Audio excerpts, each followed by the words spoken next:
Thank you for joining me live from the grooming table. My grooming table. You are sitting on my grooming table. Do you need a haircut? This is great. We started this years ago and it is wonderful what we've created.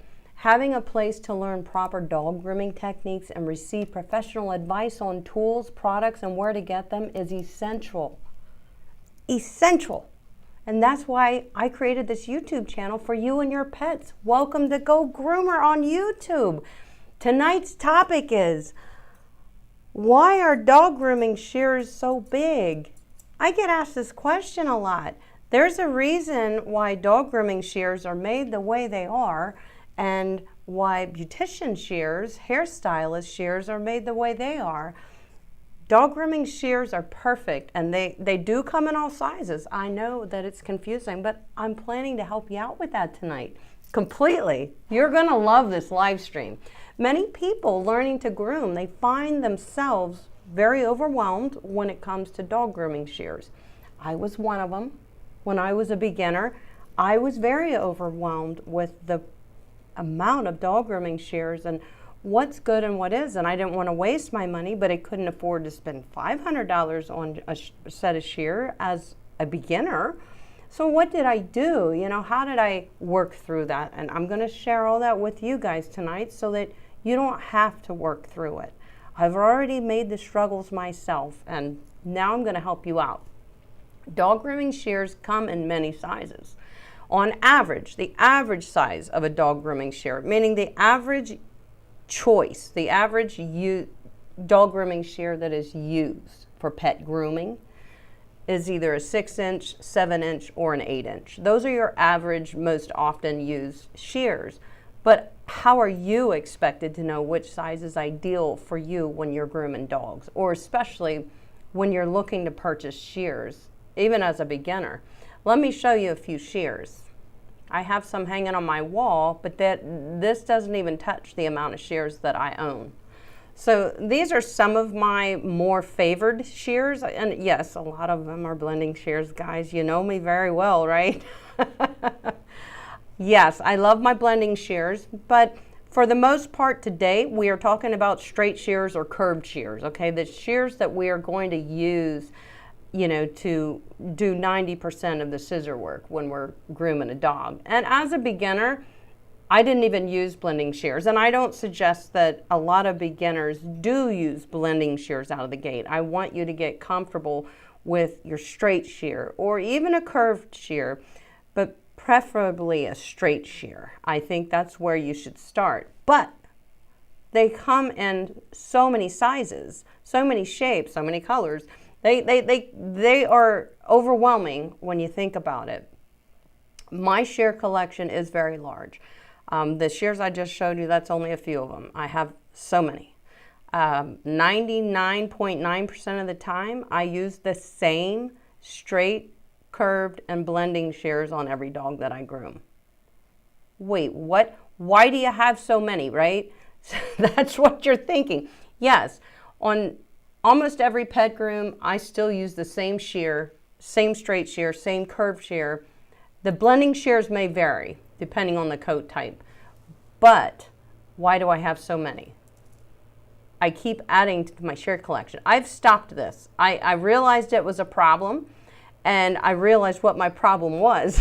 I'm going to share that with you, why I have so many shears. But I just kept adding to that collection over the years. I have so many. That is just a small portion of the shears I have. I probably have about 200 pair of shears. I had to ask myself this question. And I was surprised when I finally did realize what the answer was. I would buy a new shear, use it for a day, maybe 5 dogs, okay? Use it for a day. And I'd go right back to the shear that I was previously using. Did the new shear lack precision, comfort, or did it not perform well? Was it a poor shear? Not at all. So what's the problem, Amy? Why do you have so many shears? Why do you buy a new shear and you put it back in the box and go back to the shear that you were using previously? The problem was I was used to using a certain shear. I was used to the feel, the functionality. I had grown accustomed to it of a specific shear. Usually it was an 8-inch straight. And I was using it when I would get a new pair of shears in my hands. And I was so anxious to try them, but they may have been a different size. But they're highly spoke about, and reviews are great, right? And there's so many cool shears. But on the day-to-day pet grooming, we really get used to a certain shear in our hand. The balance, we know, it's kind of like the way we love every inch of our significant other, usually, right?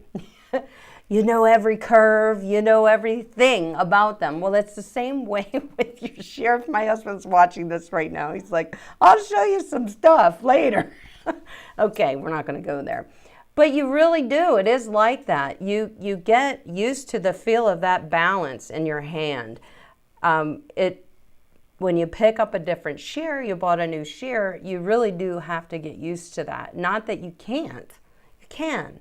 But this is only the tip of the iceberg of what we're going to talk about here tonight. We're going to talk about why they're so big, okay? And if you should use a big shear. And is there such a thing as too big a shear?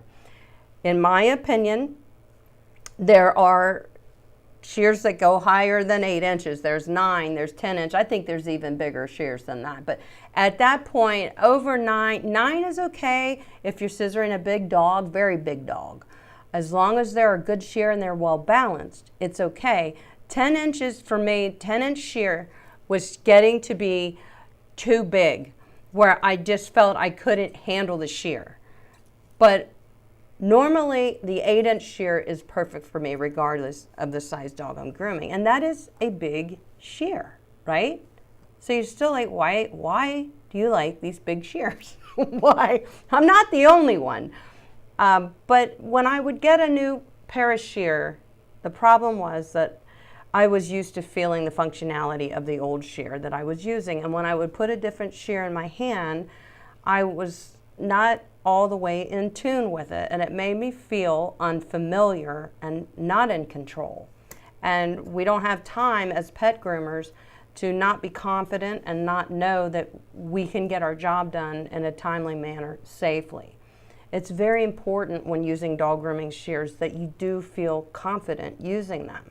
So this is the reason I would constantly go back to my shear that I was very comfortable with. It's because I was comfortable with it, and you will get used to it.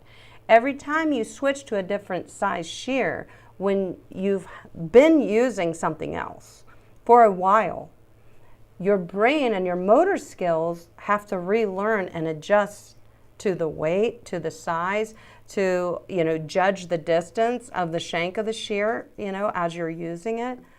If you're not used to using it, your brain and your motor skills, they definitely have to adjust to that. So think of it this way. This might make sense to you guys. If you've been driving a compact sporty car, a fun little car, I don't know, think of one. I drive a little Subaru Impreza. I love that thing. It's compact and it's a sport model. It's great. I love it. When you're driving a car like that for years and you decide to trade it in for a pickup truck, Ryder, you in the chat? Ryder knows all about pickup trucks. So I'm used to driving this little car and I decided to trade it in for a pickup truck. It takes me weeks to become acclimated to driving that pickup truck. It sits higher. It's wider than your old car. And you now have to learn to compensate for all these things when you drive your new truck. Kind of like driving a new pair of shears, isn't it? It's the same as dog grooming shears. A 6-inch shear feels completely different to use than an 8-inch shear. It feels different in your hand. Now I can use it. We're going to get to this. Can you have multiple size shears and be comfortable? Absolutely. So I'm going to explain that to you too. I'm not here to confuse you. I'm here to try to get you to streamline everything down to something that works. So if I use both of these shears, the 6-inch and the 8-inch, every day, switching off, Maybe I do complete body and leg scissor work with my 8-inch, and I always do the face with my 6-inch. I could not do that with a golden doodle. I'd be there forever. But say I did it. Say I use both of these shears every day regularly. Then I would definitely be more comfortable. It would automatically fit in my hand, right? So say you didn't trade in your compact car. Didn't trade in my 8-inch shear. Say you didn't trade in your compact car, you kept it. And you buy the truck as a second vehicle. If you drive the truck to and from work every day, so you're always driving the truck every day, and you drive the compact car every day to take your kids to soccer practice, your brain is able to easily adjust to the feel of each car because you drive them both every day. So if you do want to use a smaller shear for detailed work around eyes and mouth, it's fine. But you don't have to have all these shears if you don't want to. I'm going to explain to you how you can get it all from an 8-inch shear. But okay, back to the car and the truck. So we drive the truck every day to work. We drive the car every day, soccer practice. Our brain can quickly go from picking this up. It has memory functionality there. I know what that shear feels like. I know how to use it. I know what it's supposed to feel like for balance. Same with my 8-inch shear. But if you leave your truck sit in the garage for a month, I feel like, okay, if you leave your truck sit in the garage for a month and then you hop in it for a spin, it doesn't feel as familiar as it once did if you didn't drive it every day, right? It's that same way for shears. The truck handles differently than the car. Your view is different in the truck because it sits up higher and it's wider than your car. The steering doesn't feel the same in your truck. It doesn't feel as responsive as the steering in your compact car. You have to reassociate yourself with those things when you get behind the wheel of these different vehicles. My point is, if you get used to an 8-inch shear and you learn how to properly use it regardless of the size of the dog you are grooming, you will be very comfortable with it and not have to buy multiple shear sizes. You don't have to do that. I don't want you guys to think you have to have small shears, medium shears, and big shears. But back to the question that I asked myself earlier, why did I keep adding to my shear collection over the years and found myself going back to the same 8-inch shear? I have brand new shears that I've only used a handful of times. Seriously. Ashamed to say it, but I do. Really nice shears. In the long run, it's kind of a waste of money. I could have saved that money. The answer is because I was very acquainted with the old shear and it felt comfortable to me and I was confident using it when I groomed dogs. And that's what you need. Mentally too, when you're grooming dogs, you need to feel confident and in control of these little swords in your hands. You know what I'm saying? You do. It's very important. So that was the answer to the question that I asked myself. Why do you have a cabinet full of oodles and oodles of shears? And many hanging on the wall, and some in the drawers of your grooming table. I love this grooming table. Remember my new grooming table?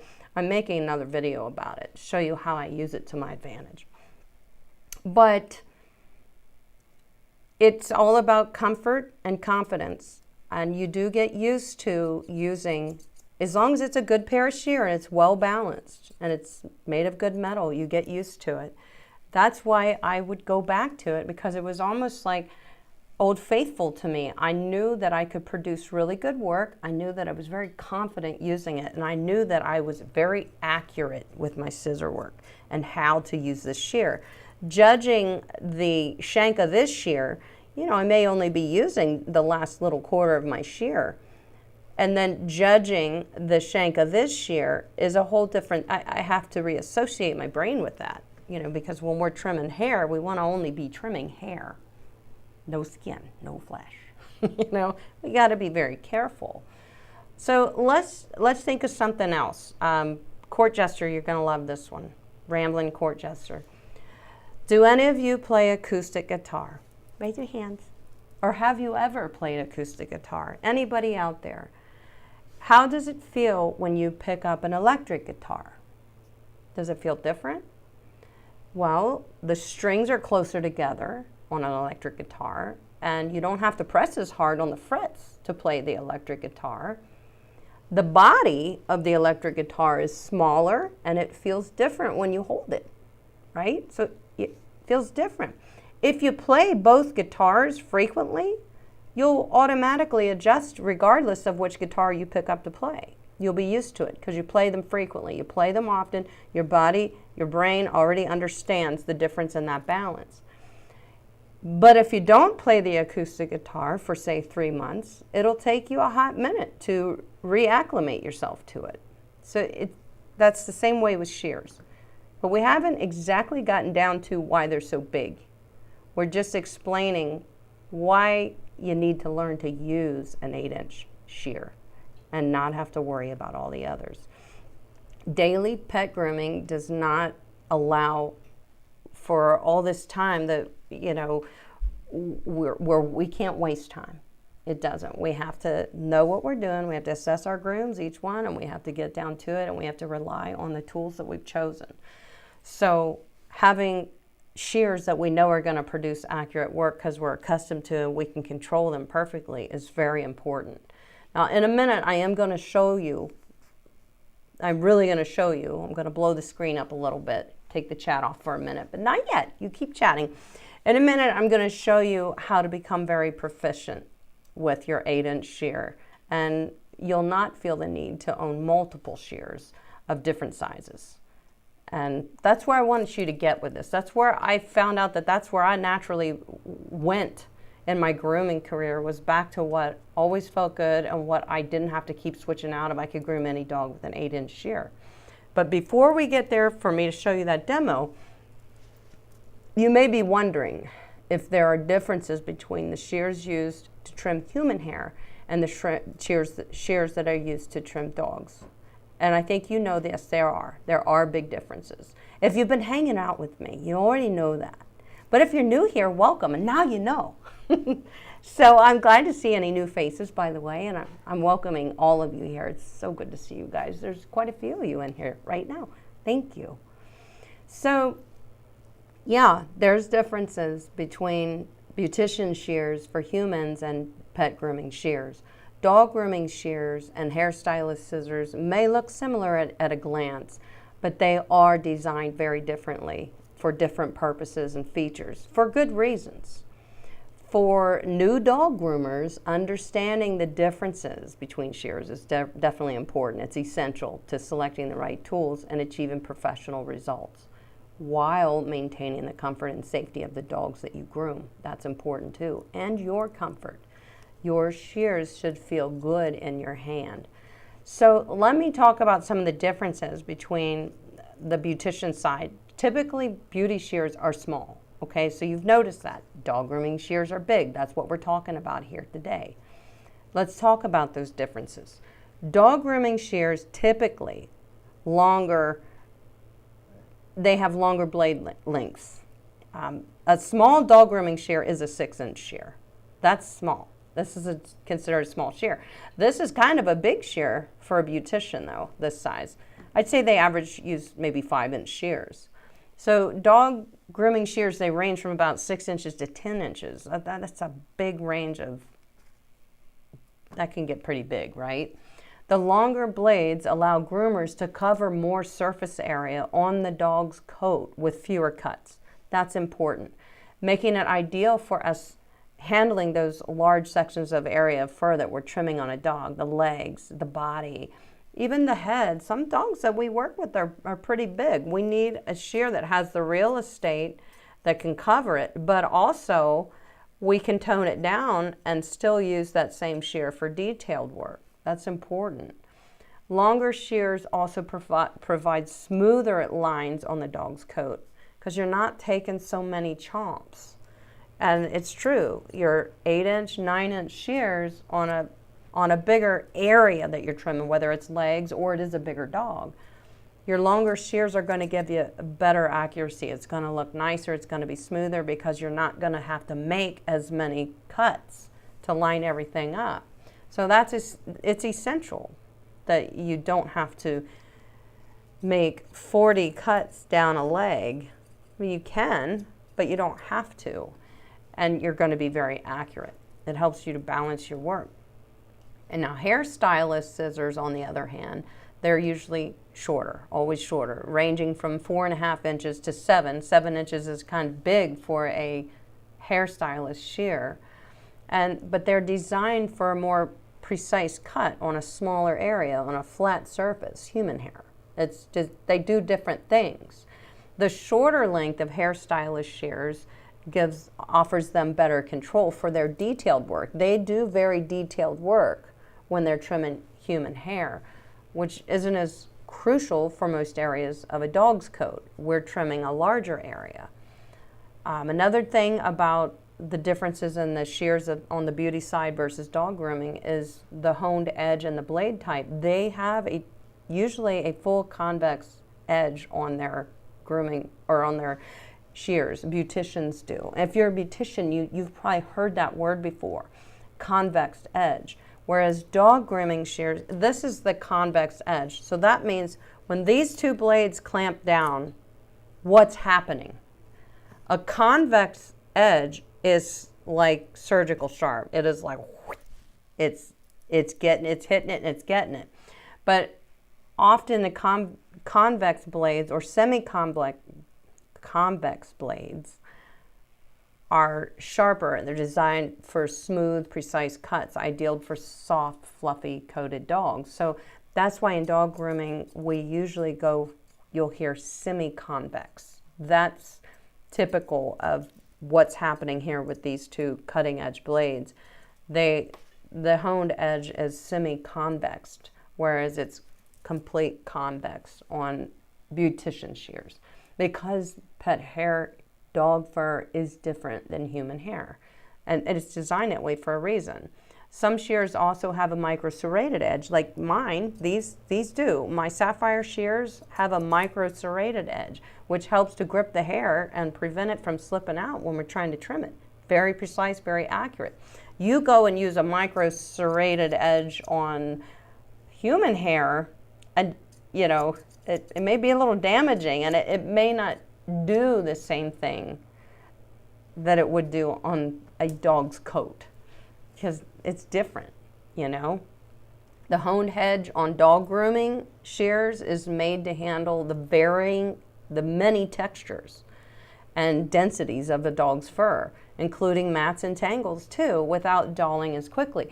Well, how often is a beautician scissoring mats and tangles? They're not. I mean, they're made to do different things. Hairstylist scissors typically use a complete convex blade for smooth, precise cuts, or beveled edge for durability. So they're made differently. But while these blades work well on human hair, the convex edge, they aren't suited to handle the thickness and the varied texture of a dog's coat, which can include soft undercoat. Humans don't have undercoat. It's just hair. Dense top knots, wiry fur, the different textures of a dog's fur. Our dog grooming shears are made to cut that precisely. Human beauty shears are not made for that. And you would get a different outcome if you tried to use them. So let's talk about why these differences matter between those two shears, beautician shears and our big dog grooming shears. So fur versus hair, right? Dog fur versus human hair. Dog fur is generally thicker and it can have multiple layers like we just talked about. Top coat, undercoat, all the things, wiry coat. Then it requires a robust and durable shear. Very durable, strong shear.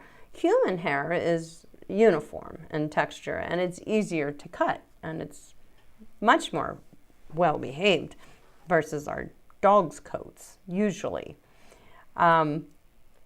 This also, you'll see a difference in the surface area. A dog's body is much larger than the human head, requiring longer shears to cover ground quickly and efficiently. It's another reason why shears are so big, dog grooming shears. We have to cover a lot of area quickly and efficiently.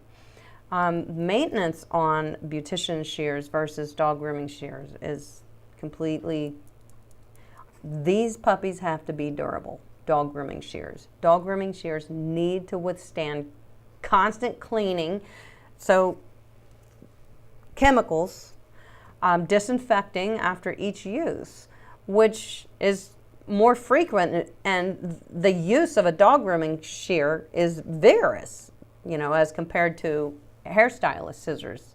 So they're made to do different jobs. So the takeaways from the information here, and we're going to get more down into these big shears. Dog grooming shears are made to perform best the task of trimming a dog, the dog's fur. They're made to trim it. That's the takeaway. Don't forget that. Another takeaway is a 7 or an 8-inch dog grooming shear. They are the most common choice as an everyday pet groomer. So if somebody is an everyday pet groomer grooming multiple dogs of different sizes and coat textures, they're typically going for a 7 or an 8-inch shear. The 8-inch shear is the most common. It really is in pet grooming, honestly. So we're going to talk a little bit more about that, why you should like the 8-inch shear.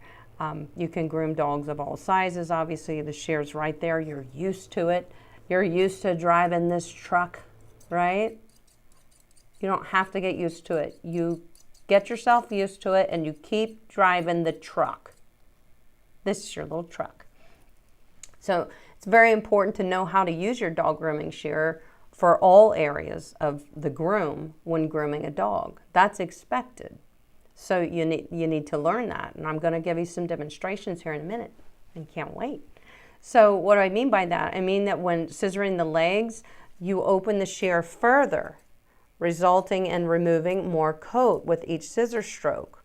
When scissoring detailed areas that require more precision, such as trimming around the face, the ears, the eyes, the feet, still using that 8-inch shear, we barely need to open the shear, giving us the control we need to accurately scissor those vulnerable areas.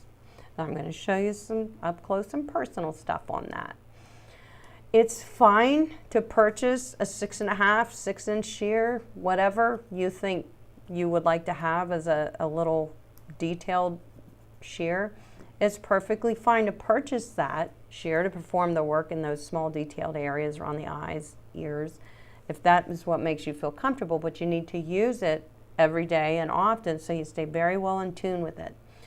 But by training yourself to utilize one shear instead of 2 or 3 per grooming session is not only cost effective, but it's time conserving as well. You'll definitely conserve time.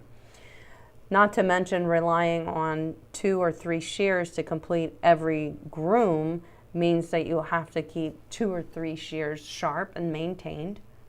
You do.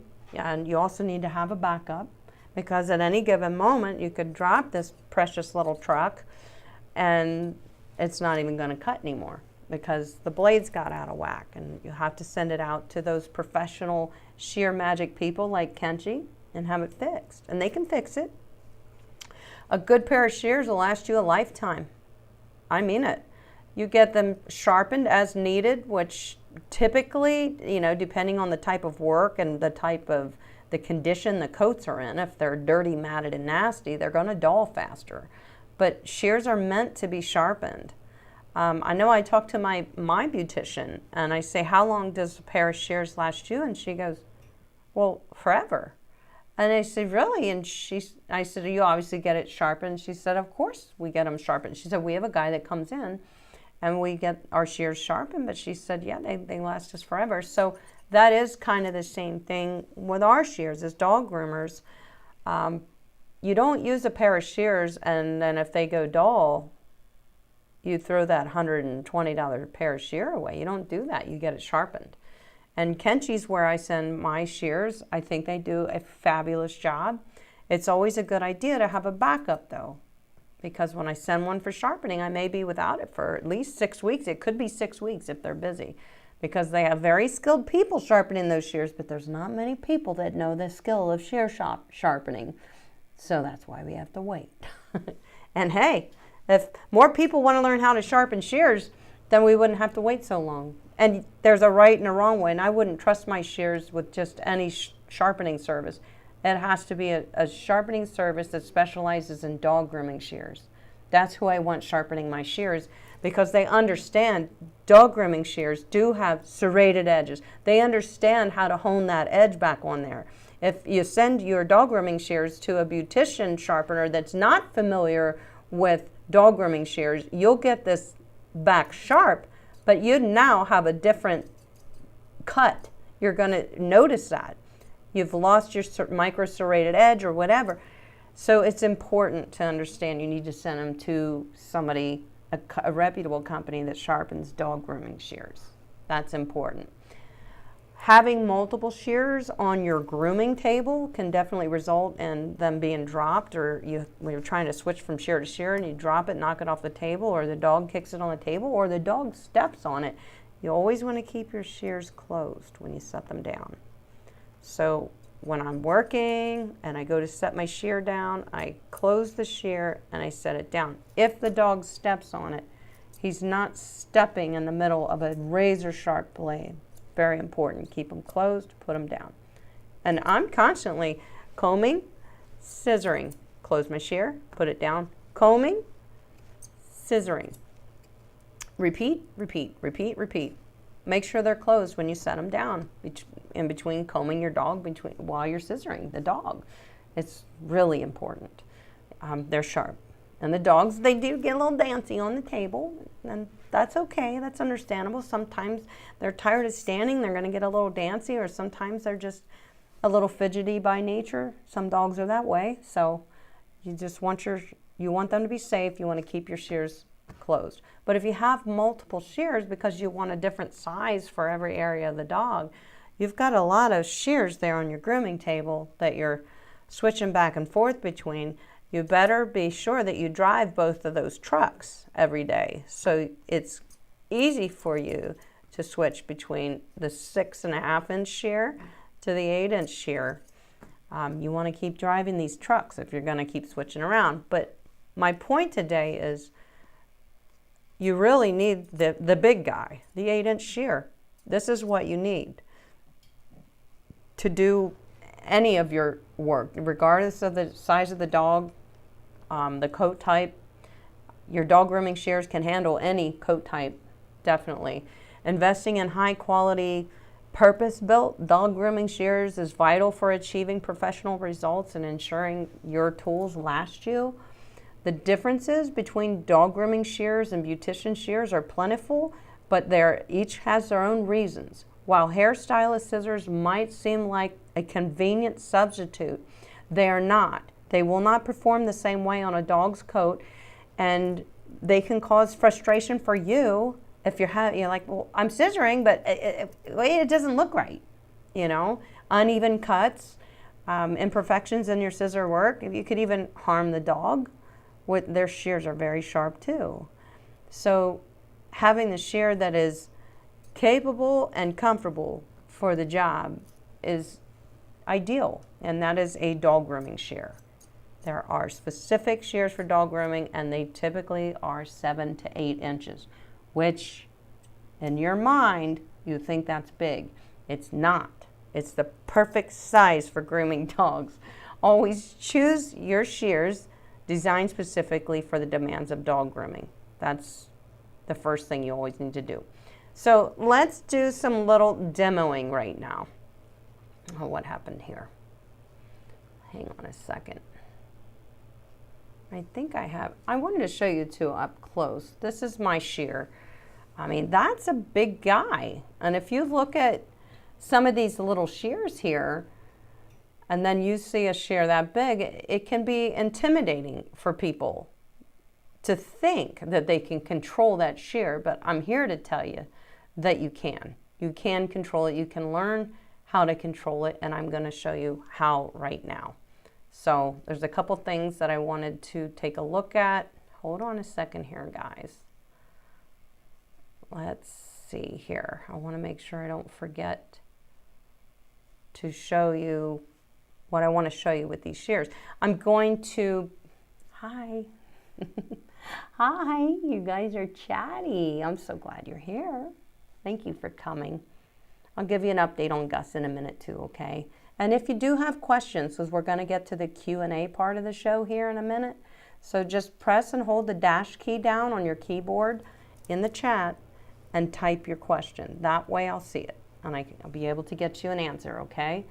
So questions are always welcome, you know that. I'm going to change my screen as soon as I get to clear a few things off here so that you can see me bigger.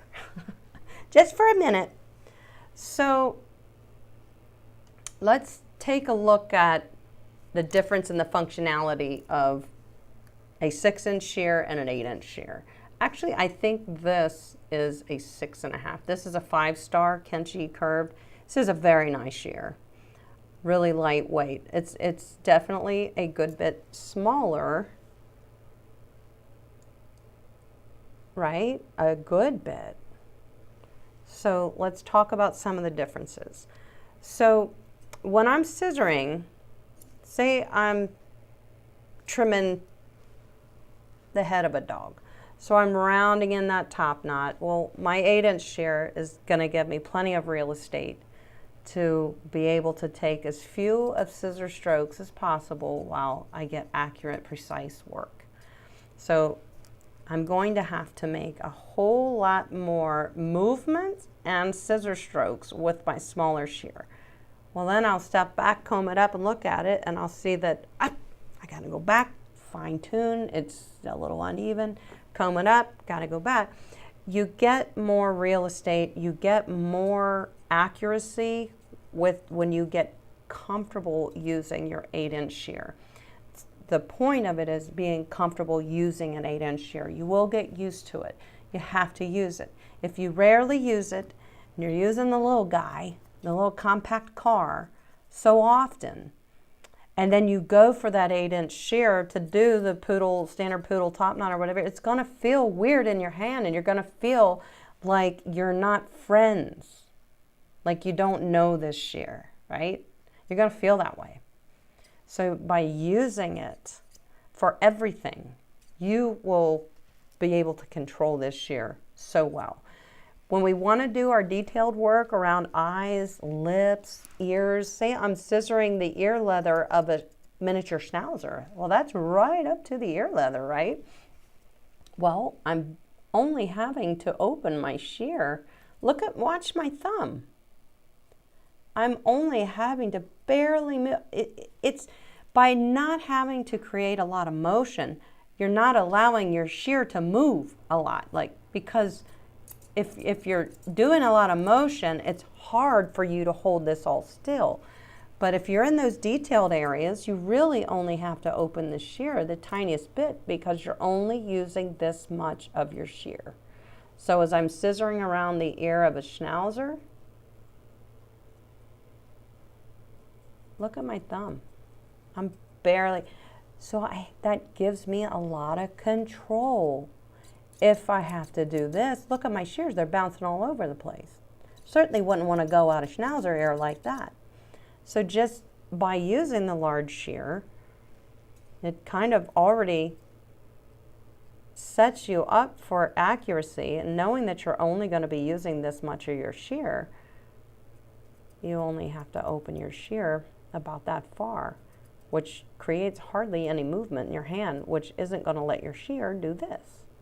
And you have to be holding the shear properly. So when you put a shear in your hand, now my shears, this is the curved, the 8-inch straight is made the same way, except the curved has two pinky rests because it's flippable, it's reversible. So you can use it in the upward motion of the curve, or you can use it in the downward motion of the curve. But you need that pinky rest. rest. Notice when I scissor, my pinky is always resting in the pinky rest. And I really like this shear and the pinky rest because look at the difference in the pinky rest on these two shears. Now it's still there and I still use it, but I feel like the pinky rest on my Sapphire shear is more comfortable. And if you're using an 8-inch shear, you want it to be comfortable, right? So this little guy, my finger, you know, does kind of not, I don't like this style of pinky rest, but at least it's there and you will use it. So when you're using your shear, you don't want your fingers coming through the holes far. A lot of you might be making this mistake. Then it won't let you control your big dog grooming shear. Now you are not holding it properly and the shear is manhandling you. You want to have it sitting in your hand just right and properly, and the shear is easy to function and get the full benefits from your shear. So you want your finger and your thumb just resting in these holes, just resting.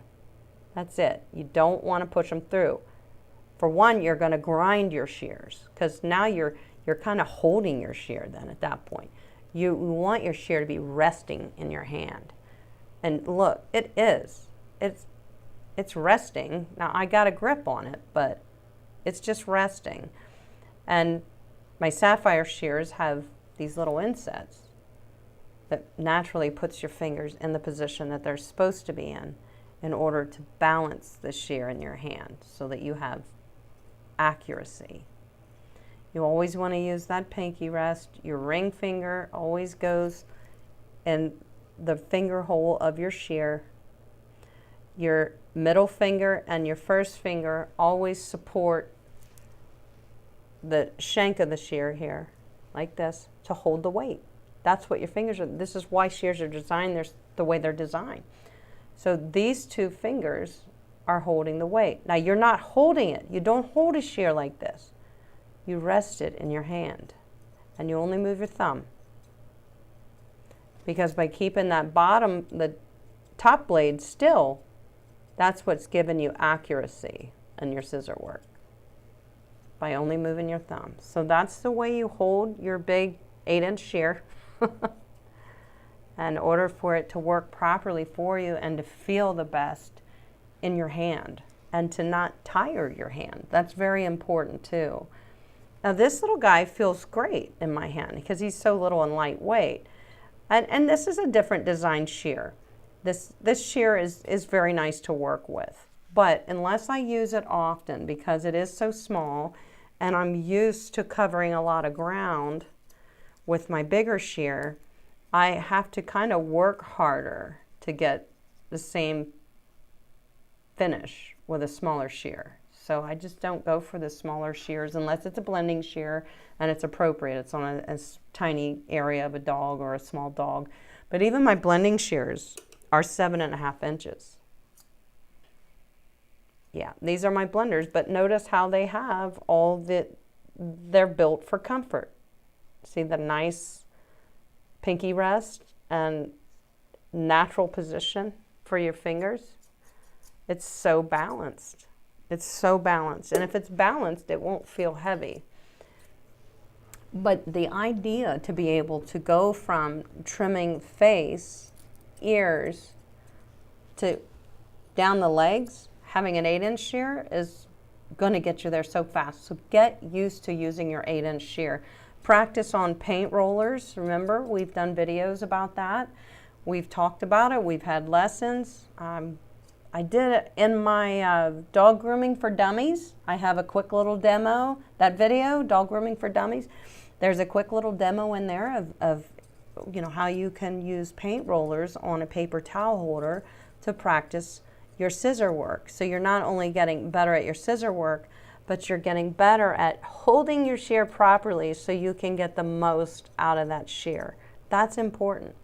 And pet grooming takes practice, especially scissor work. And you got to be careful. Scissors are sharp, so you have to be careful.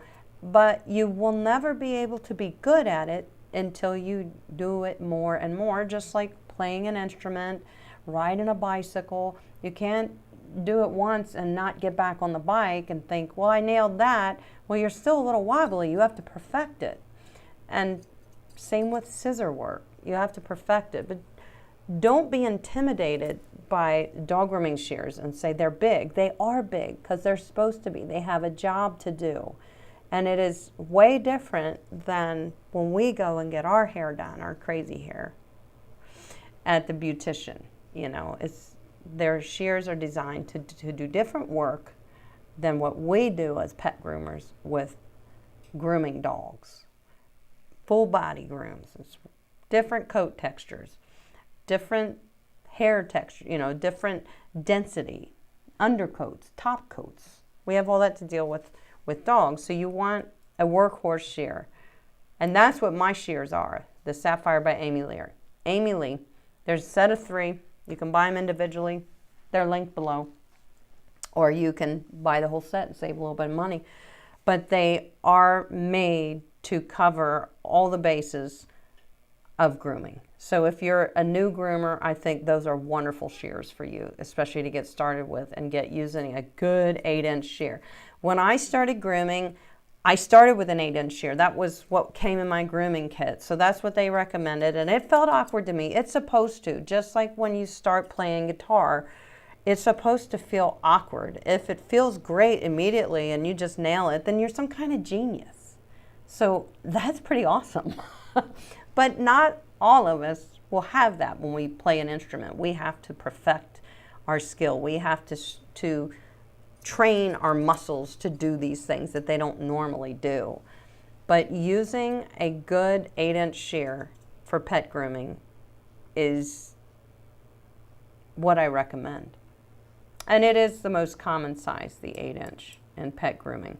So yes, you can buy smaller shears in the world of pet grooming. And it's fine if you're going to use them. But when you have to go to an 8-inch shear and you haven't been driving this truck for a while, it's not going to feel good. So you need to incorporate your 8-inch shears in with your grooms, every groom that you do with your smaller shears, so that you stay in tune with these 8-inch shears and build that dexterity to properly manipulate an 8-inch shear. So I hope that has helped you guys to understand why dog grooming shears are so big. They have to be. They really do have to be. They do a completely different job versus the shears that our hairstylists that trim our hair do. Our dog grooming shears are built to do something completely different. And that's why they're made the way they are, and that's why the edge is honed on it the way it is. And so don't be afraid of your bigger dog grooming shears. I would say size-wise, 8 inches is perfect, is the perfect shear. You may be more comfortable with a 7-inch. It's a good bit smaller. If I had to groom Big Gus with this 7-inch shear, I'd be working hard. So I'm glad that I'm accustomed to using my 8-inch shear when I do the bigger dogs, the doodles, the poodles. You know, a lot of our mixed breeds are just very, very large dogs. So I'm really glad that I'm so accustomed to my 8-inch shears. And you will get used to that too if you practice it and make it normal. You know, associate your brain with controlling every ounce of this shear and how it feels in your hand. The best option is to get used to using a bigger shear. That's why dog grooming shears are big. Dog grooming shears didn't used to be very big. They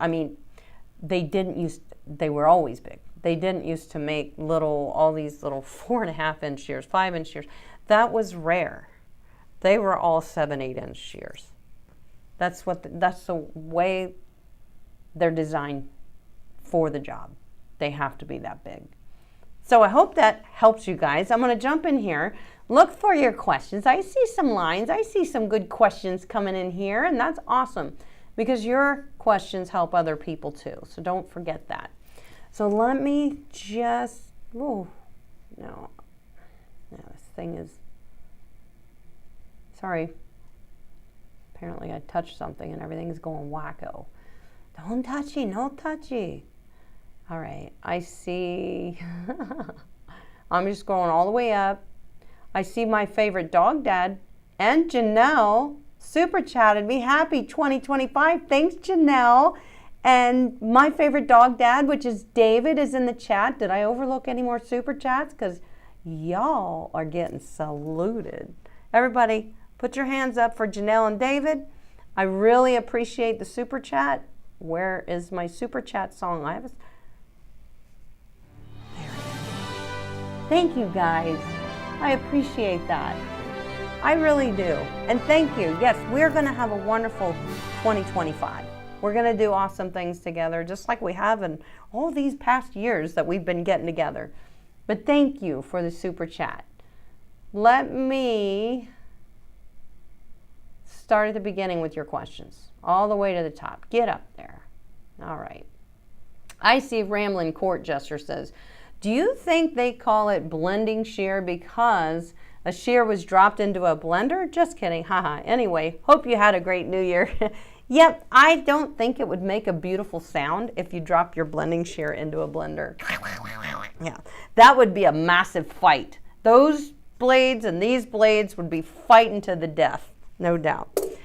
But I know you're just joshing around. You're just being funny. All right, Janelle's reminding people, thank you, Janelle, to put the line in front of your question so you get an answer.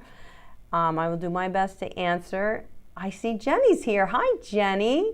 Lois, look at all of you guys. Ashley's here. Oh, man. I think Elsie's here, too. SVCC Toy Schnauzers is here. Debbie M. Oh, my word. All my friends. Elsie, there you are.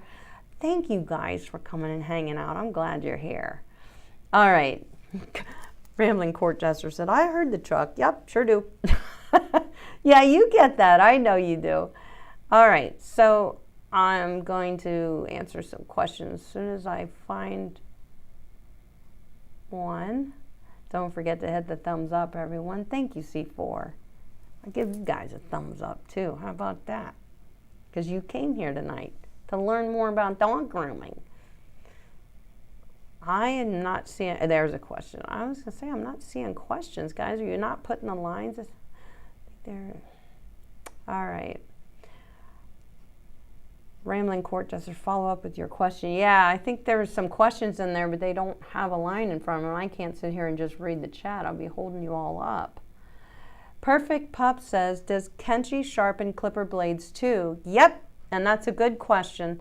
Most all of our pet grooming sharpening services, and Kenchi's not the only one. There's many good ones out there.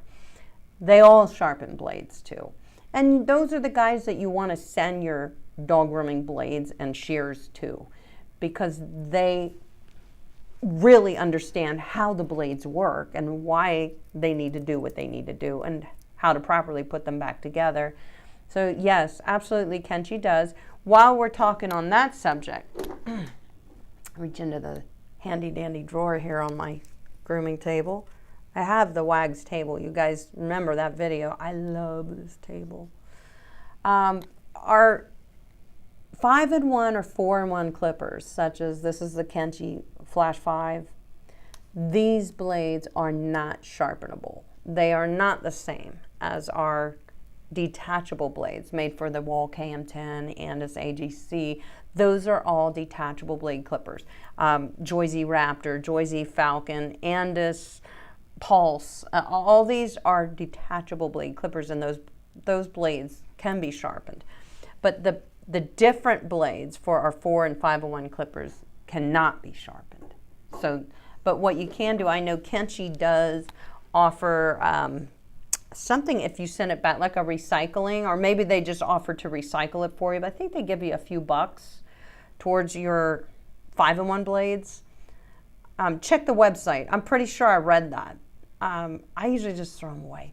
Bad, bad, bad. I should recycle them. I should, because recycling is anything that we can recycle is good for our planet, and it's metal, and we should do that. So check on Kenchi's website to see what that is again for 5-in-1 blades. I think they have like a a credit or something they'll give you if you send them back, and they'll recycle them. And they recycle the metal then, you know, so it makes perfect sense. And it's saving the planet, which is a good thing. We love our planet. So Miss Hammy Loves K-Pop says, what areas, like around eyes, would a 5-inch be better? 5-inch is even smaller than this. This is a tiny shear. This, I think, is a 6.5. 5-inch shear is tiny. The only thing I would do with a 5-inch shear is maybe around the edges of a Schnauzer's ear, or tipping the ear of a Yorkie or a Westie, and maybe scissor work around the eyes. Your tiny little teacup poodles and teacup Yorkies, you probably would appreciate a little bit of baby shear like this around the feet, you know, rounding in the feet. But I do it all with my 8-inch shear. That's the point I'm making here tonight, is being comfortable and confident with your 8-inch shear to handle any part of the groom. And then you always have what you need in your hand. And when you need to go and make those cuts down the leg, you already got the shear in your hand. It's right there for you. So, but yeah, your 5-inch little baby shear like that, it's beneficial to tiny feet, around the eyes, around the ears. That would be the only place really, around the mouth, the lip area, if you had to do some tidy work there, detailed work. Yeah, so, you know, but then again, you can't, you know, having only a 5 or 6-inch shear is not setting you up for successful pet grooming. You still have to have a bigger shear, a 7 or an 8. So why not just learn to properly use what you need on this 8-inch shear. Learn how to use the tip of your shear and barely have to move your shear like that. Learn how to do that. That's kind of the biggest takeaway here, because your dog grooming shears are supposed to be big-ish, not 10 inches. I couldn't use a 10-inch shear every day, and I would never use a 10-inch shear on a little dog, because I feel after 9 inches, those shears feel like they're becoming unbalanced in my hand, and I don't have control of them. It would be great for legs and scissoring big dogs, but then I would put them away, aside, no more. But I can do all that with an 8-inch shear too.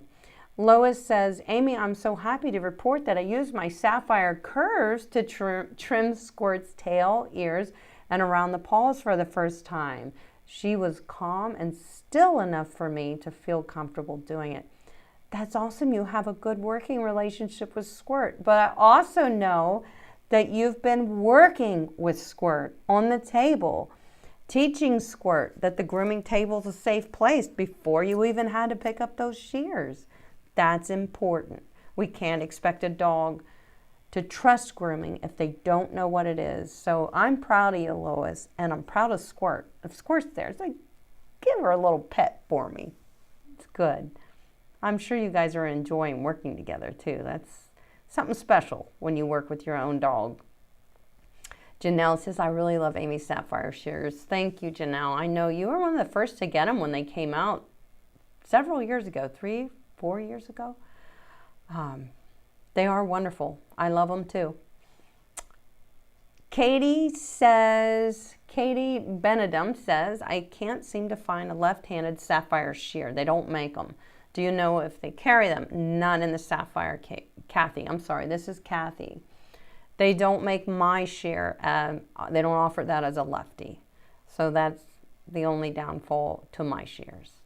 They don't offer it in a lefty. But you could purchase the Love series, which is very similar to my shear. Kenchi makes a Love series. They have an 8-inch and a 7-inch straight or curved, and they make them in lefties. So you could try that. And that'd be a good shear for you. Honestly, I can say that. I can totally recommend that. Deborah Rose says, does your shears come for left-handed people? Well, we just talked about that. Mine don't, Deborah. I'm sorry. That wasn't kind of part of our agreement, and I'm not sure that I will be able to get it added in there. So if you guys need left-handed, I think you're going to have to take a look at the Love series. And you would like it. You would like it. Peaceful Pup says, I had my tools sharpened and my clipper blades were so loud after sharpening, so I definitely will try Kenchi. Yeah, Peaceful Pup, I have gone through that many times over the years. I've tried different sharpening services and some been very displeased. But what I find oftentimes is they're not adjusting the tension properly on the blades when they return them back to us. It could be something as simple as that, and that could be why it's knocking and making noise. So I think there are websites on, there are videos on, I think it's Whitman's has videos about adjusting the tension. I have a video about adjusting your blades on my channel. I'm not sure how deep I go into the tension. I think I went into that. I can't remember. But there are videos that show you how to properly adjust the tension on your pet grooming blades so that you know they're right. That could be why they're making so much noise. Miss Tammy Loves K-Pop says, thanks, Amy, since my pups are tiny, 5 and 7 pounds. Well, they are tiny, Miss Tammy. If that's what makes you comfortable, we probably would like a 6-inch shear. I would, 5 is little. It's almost like using a kindergartner shear. Maybe try a 6-inch. I don't know. That's what I would say. But I want you to have success, and I think 5's a little small. 5-inch shear. Try a 6. Christine says, is it better if I use a 5F blade on the body or an equivalent guard comb over a 10 blade?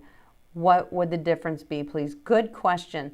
Is there a difference when you use a short guard comb? So like that little red one leaves about the same length as a 5 blade would leave, or just a 5 blade? I'll tell you what determines that for me, Christine, is what coat type I'm working with. If I'm working with, we're talking about a 5 blade. If I'm working with a coat type that is really limp,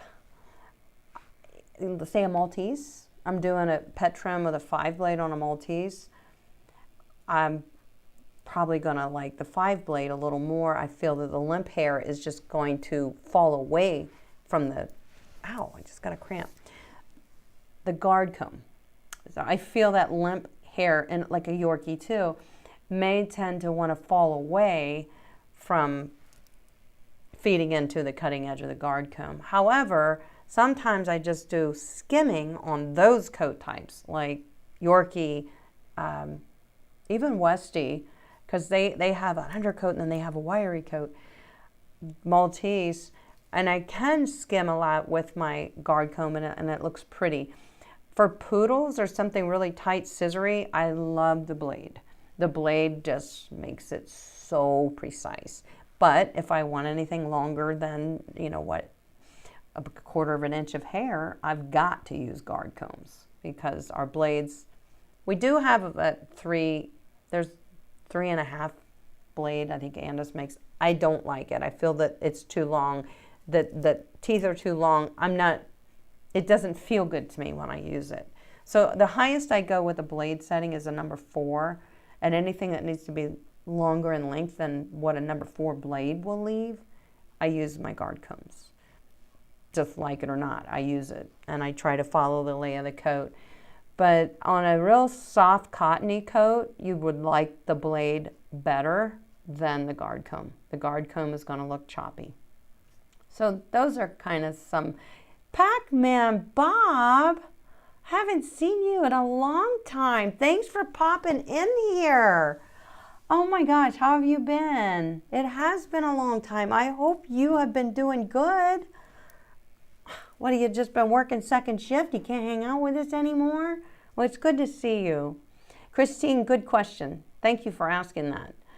Michelle Allen says, I got all caught up. I saw an old friend in the chat. I just love seeing you guys. I remember you guys. I don't forget you guys. Florida, Kentucky life. I see you too. Michelle says, I'm at Michelle's. I got the Future Star Shear, 5-star, I think you meant. 5-star shears, and they were really good, but I think they need sharpening. They are nice. They really are. They're very lightweight.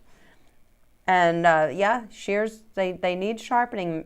Michelle, I have a video on my channel that shows you how to test with a tissue, how to test to see if your shears need sharpened or adjusted. Sometimes it just needs adjusted. And that video shows you how to adjust your shears as well as test them for sharpening. So go check that out. Anybody that's curious to know, how do I test my shears to see if they need to be sent out for sharpening or adjustment, meaning they're out of line, they're out of whack.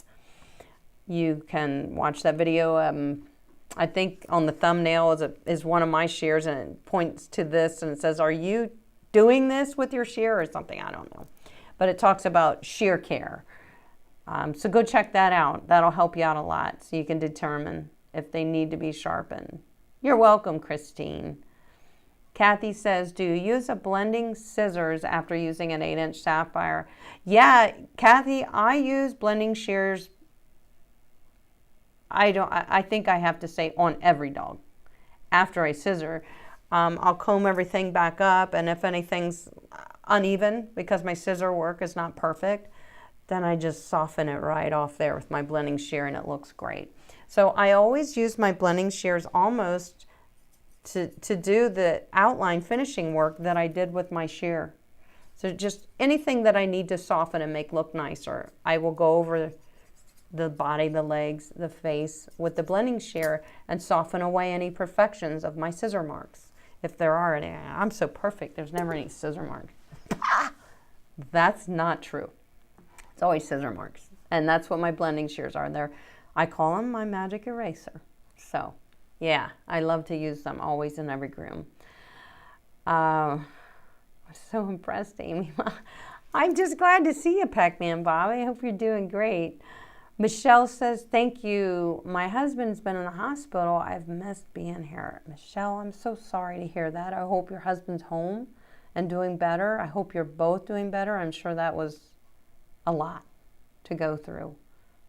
I hope you're doing good. Guys, I think I'm going to wrap us up for today. I wanted to give you an update about Big Gus because you were so patient with me. We were supposed to have this live stream 3 weeks, 4 weeks ago? It was 4 weeks because we're live every 2 weeks. Yeah, so Big Gus, ever since we moved into this house, we've noticed it. It may have been going on prior to that, and maybe he was stressed from the move. We moved from a house that he grew up in, and he was 6 years old last year. He's 7 years old this year. He'll be 8 in April. And anyway, we started noticing him gagging a lot at night, opening his mouth real long. And I mean, he's resting. Why is he gagging? And sometimes he will just sit there and go like that. Like, what is wrong with him? You know, we kept pawning it off on, because he'll get into anything. He'll eat anything.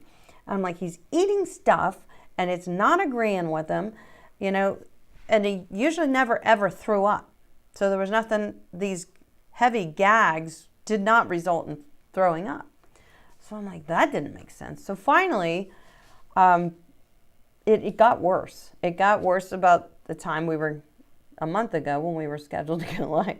The last few days before that, it had gotten pretty bad and he was gagging so much, something was really wrong. So I took him to the vet, and the vet said, honestly, you know, he could have been dealing with acid reflux for quite some time, and he is a anxious dog, Gus is. He's a nervous dog. So that doesn't help your nerves at all to, you know, whenever we leave. He's not anxious when we're here. He's fine. He's chill and perfect. But when we leave, it takes him a half hour, 45 minutes to calm down after we come home. He's just he'll lay down and his whole body will shake panting for half an hour straight. So he stresses.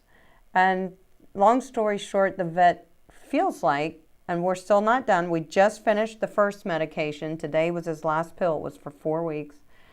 And he's on omeprazole, which is for acid reflux. And that's what he thinks it is. So now we need to see, because that can take time to heal. And both of the medicines, the one medicine is omeprazole, which is to help prevent heartburn, and that has to build up, not just heartburn, acid reflux.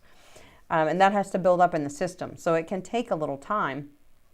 And then the other pill, I forget what it was called, but it was if there was some really bad spots in his stomach from acid or his esophagus, then that pill would heal it up.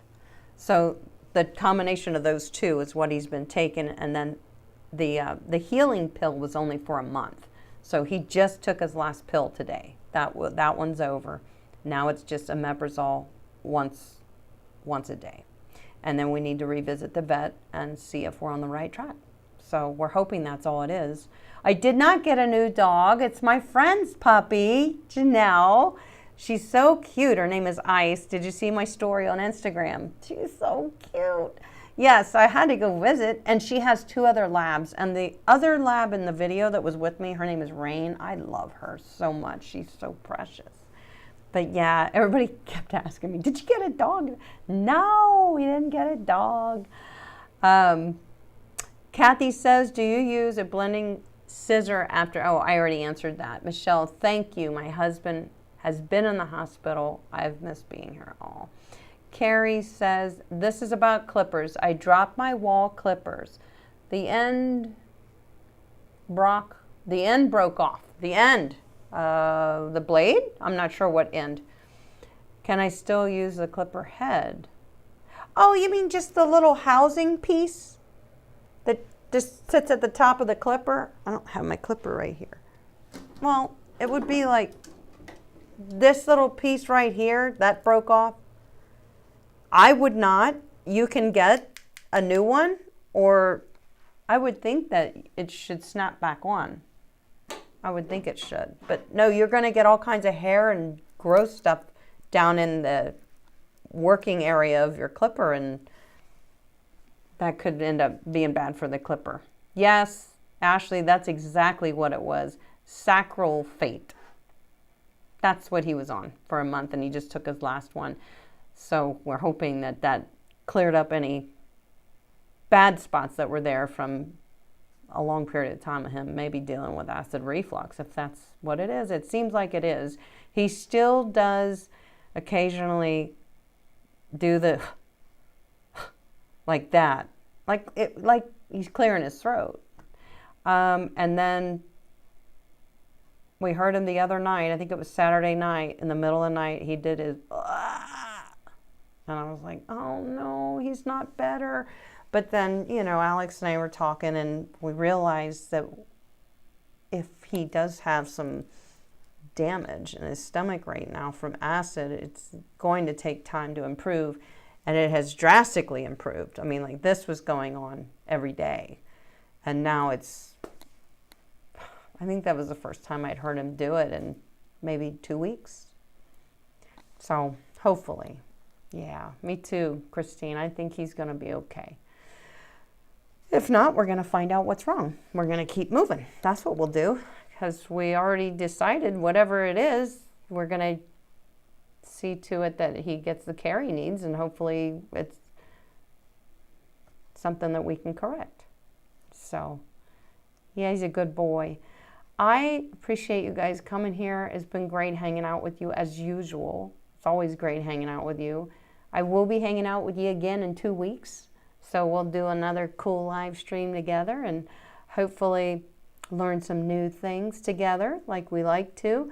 But before we go, I am going to put on the Farmer's Dog Super Bowl commercial for you, because it is an awesome commercial. But I also would like you to know that I partner with the Farmer's Dog, and I can offer you 80% off of your first box of dog food. And I only partner with brands and companies that I wholeheartedly believe in. My dog eats the Farmer's Dog. My dogs, Ellie and Grace, eat the Farmer's Dog as well. I am adamant about the food, that it's worth every penny for them, because it's fresh, whole food, FDA approved, human grade, made specifically to meet the nutritional needs of a dog. So that's important to me. David, You super chatting again. Well, you aren't getting out of here without a salute. Again, stop super chatting, you crazy. Hopefully I'll see you in Pasadena if you're going. If anybody's going to Pasadena in February, it's Valentine's Day. I gotta leave hubby. I will see you at the Pasadena show. It's Groom West. I'll see you there. So I'm gonna fly across the map, across the United States to see you guys. So Jenny, you paying attention? I'm gonna be there. You better come and see me. I know I have a few other friends in California. I'll be posting and reminding you guys that you need to come and see me. It would be nice to actually meet you guys face to face. I'll probably be visiting and doing something with the PetScad booth and helping people understand how to use the software and the benefits. But at any rate, I love helping people and also hanging out with people, so it would be perfect. But yes, I will be there. Good, Jenny. Yes, we are. See you in February. Good to do. I can't wait to see you. So guys, we're going to throw that Farmer's Dog commercial up for you. If you'd like to save 80% on the first box and give it a try for your dogs, I highly recommend it, and I would love to be part of that for your dogs. So until then, I love you. And you know, put them up, what we got to say, long live dogs.